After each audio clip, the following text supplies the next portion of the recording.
Welcome to Burlap Teachers. Enjoy the video. In this video, I will explain how to program your Acura TL key fob. First, gather every key fob you intend to program for your vehicle.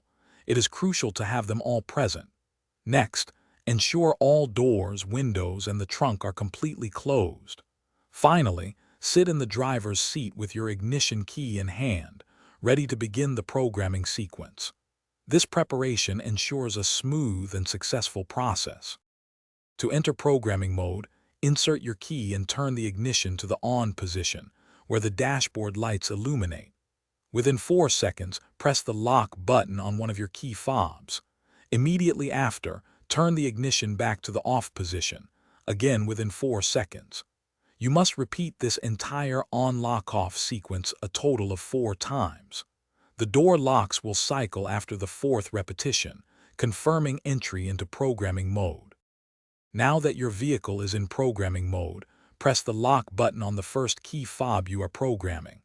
The door locks will cycle, indicating that this remote has been successfully registered. For any additional key fobs, you must press the lock button on each one within 5 seconds of the previous remote. Each time you press a button, the door locks should cycle, confirming its successful programming.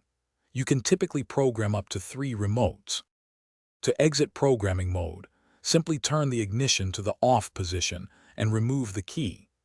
This action saves all the newly programmed key fobs to your vehicle's system. Now, take a moment to test each of your programmed key fobs to ensure they lock, unlock, and operate the trunk release if applicable. If any key fob does not function correctly, repeat the entire programming procedure from the very first step. Thanks for watching. Consider subscribing if this video helped you.